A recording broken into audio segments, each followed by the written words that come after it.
Now, of course, people ask me all the time. They say to me, what is the secret to success? The first rule is trust yourself.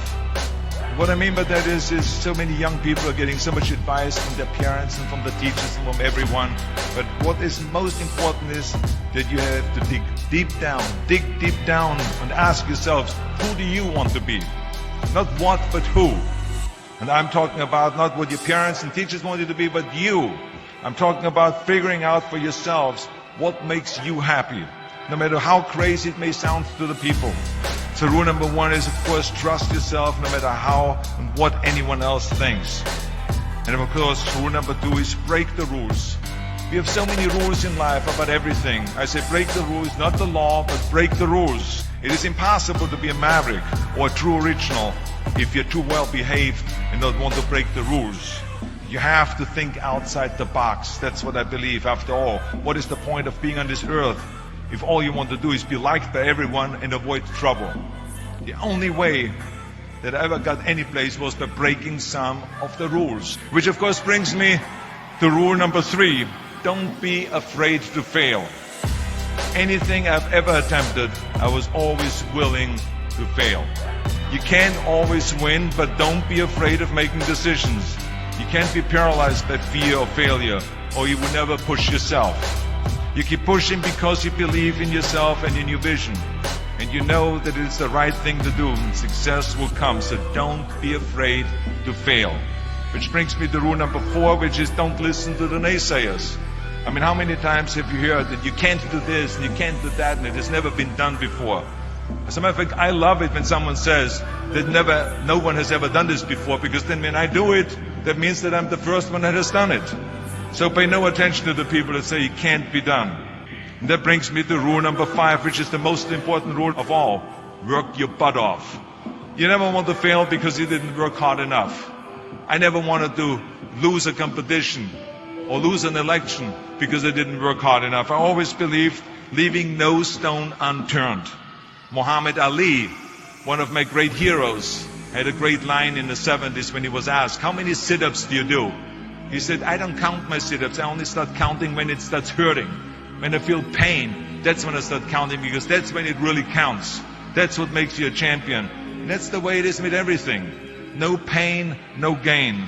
So many of those lessons that I apply in life, I've learned from sports, let me tell you, and especially that one. And let me tell you, it is important to have fun in life, of course, but when you're out there partying, horsing around, someone out there at the same time is working hard. Someone is getting smarter and someone is winning. Just remember that. Now, if you want to coast through life, don't pay any attention to any of those rules. But if you want to win, there's absolutely no way around hard work.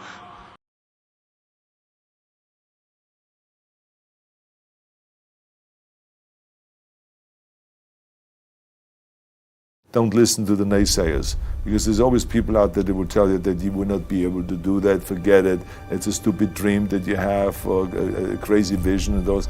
Don't listen to the naysayers.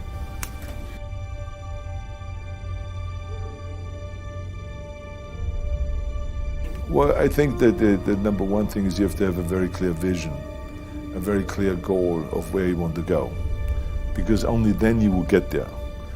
You can have the best airplane or the best ship in the world, but if the captain doesn't know where to go, he will just drift around. If the pilot does not know where to go, he will just drift around with his plane. So I think the key thing is that we know where we're going, and that you're very passionate about that. You see it always in front of you, the goal. And the other thing that's important is that you got to shoot for the top. You got to go and really have big goals and think big, because then you're going to get big. Then you're going to go and achieve big things. That is the most important thing. You know, we don't achieve big things by accident. So shoot for the top, shoot for the sky, shoot for the, for the stars. The other thing is that you got to work your butt off. If you think that you're going to go and accomplish something really special and be the best in anything in the world, and you think you can do it without working, you make a big mistake. Because no matter what I did, if it was in bodybuilding or in acting or if it was in the political arena, it always took a lot of work. And you got to put out, and you got to, something like a lot of sacrifices. Notice, If you're not willing to work hard, forget about it. So there's another rule that is very important. I think another one is just don't be afraid to fail. Because if you're afraid to fail, then you're always holding yourself back because you're afraid that if you go all out, you may fail. Well, in weightlifting, we learned that very quickly. The only way you could break a record is if you're willing to fail. That's when you put on more weight, you try it, sometimes you will not be able to lift it, which has happened to me many times, but eventually, when you train hard enough, you will lift it. So don't be afraid to fail. I mean, how far can you fall? I've always figured out that there's 24 hours a day. You sleep 6 hours, and you have 18 hours left. Now I know there's some of you out there now and says, well, wait a minute, I sleep 8 hours or 9 hours. Well, then just sleep faster, I would recommend. Just remember, you can't climb the ladder of success with your hands in a pocket. Whatever path that you take in your lives, you must always find time to give something back. Something back to your community, give something back to your state or to your country. So let me tell you, as you prepare to go off into the world, trust yourself, break some rules, don't be afraid to fail, ignore the naysayers, work like hell, and give something back.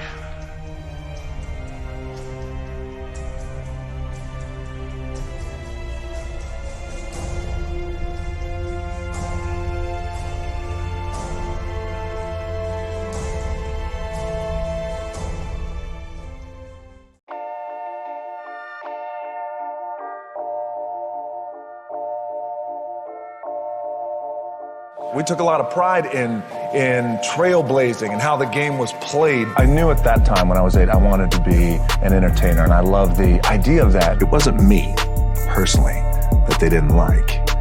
It was that I wasn't being me. Life brings like drama, and you gotta deal with this person and a funky relationship. Yes, I get up at crazy hours, whether it's 3 o'clock in the morning, by the way. When we were talking in London, I was getting up at 3 because I had to be on set by 4. It is the worst mistake you will ever make. He said, you're ruining your career. I love action, and I love kicking ass. But the goal was to become a better actor. Get your ass kicked, you get back up, and you put the gloves back on and you swing away. When I was 16 years old, that was the last time that I was arrested. I don't know how it happened, but my cousin who was on tour with us, I said, just got busted with prostitutes, and my name is attached to it now. We were bad. We intimidated, we dominated, but we took a lot of pride in that. We took a lot of pride in trailblazing and how the game was played back at that time through. We would intimidate teams and we would want to dominate teams, but also too, we also had the thought process that a team was never going to outwork us. We were going to be the hardest working team in the country. And check this out. What we would do, for example, we would go into, so we had a big game against Florida State. So we would go into their Doak Campbell Stadium, and instead of going through your general practice, what we would do is we would do things a little bit different just to intimidate them. So as a team, we would kind of all line up. We're in their stadium. You got their staff, you got some players watching us. Instead of going through our plays, we would just start to give cadence calls. I wanted to entertain. When I was 8 years old, I thought I was a combination of these guys. I thought I was a combination of Chuck Norris, Richard Pryor, Harrison Ford, and Rocky Balboa, and Harrison Ford from Indiana Jones. So I was like all these guys and Elvis Presley too, at 8, right?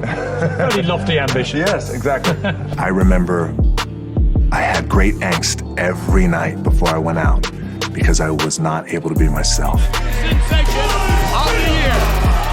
Rocky Maivia, Intercontinental Champion, and yes, my very first WrestleMania, the biggest show of the year, the Super Bowl of wrestling. it's not just all luck, is it? Well, this is Rocky. That night, 20,000 fans started chanting "Rocky sucks." It was a sobering moment, and that was the beginning of the end of my initial run in the WWE. A few weeks later, I tore a tendon in my knee, and I was out for the rest of the summer. And I came to the realization before I went back that it wasn't me, personally, that they didn't like. It was that I wasn't being me.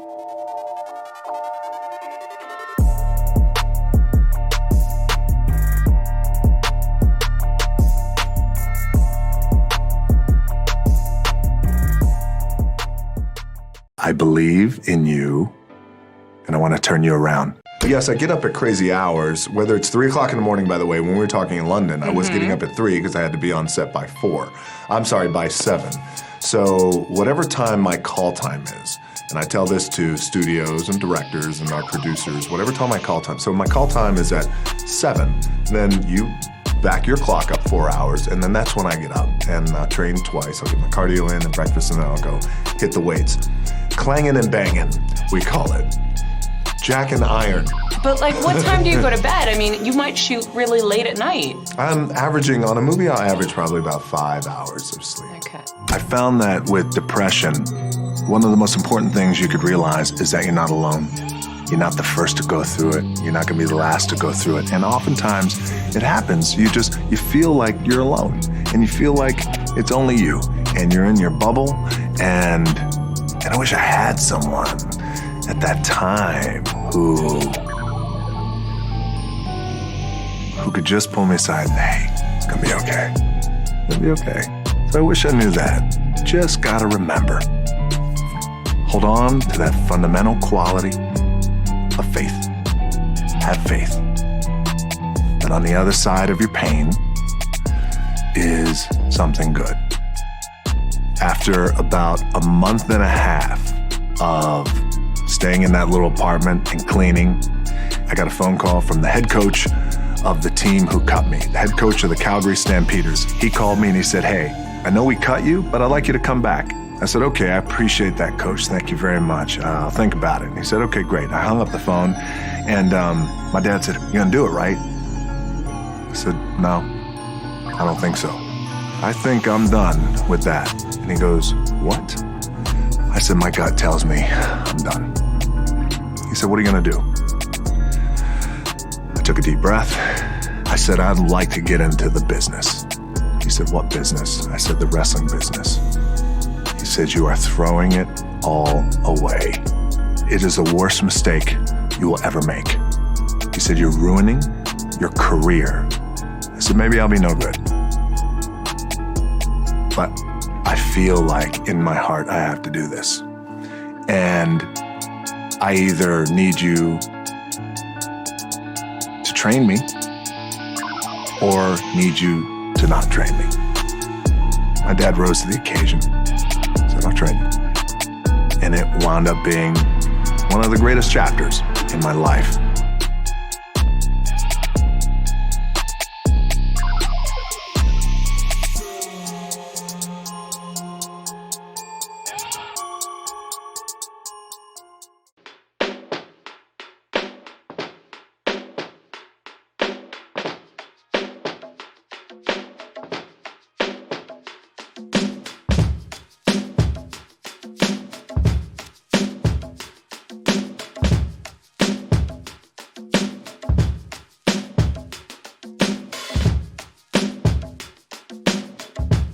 Be you.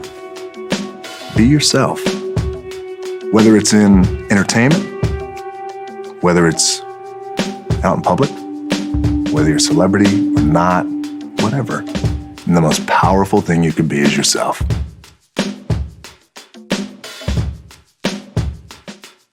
I knew I wanted to be something, and it was important to me to be something. It was important to me that I didn't fail. But by the way, and if I did fail, at least what was also important was the lesson. And I didn't realize that until I got older, because you know, when you're in it, you're in the grind, you don't really recognize those things when you're younger, but I could recognize them now and the importance of them now.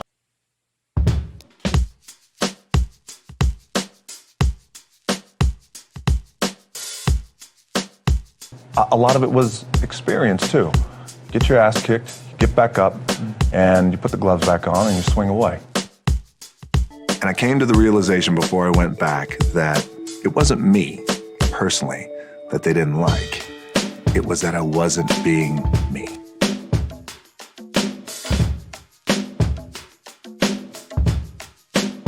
How do I do it? It's just important to find balance, and I try and do things really that I really enjoy doing.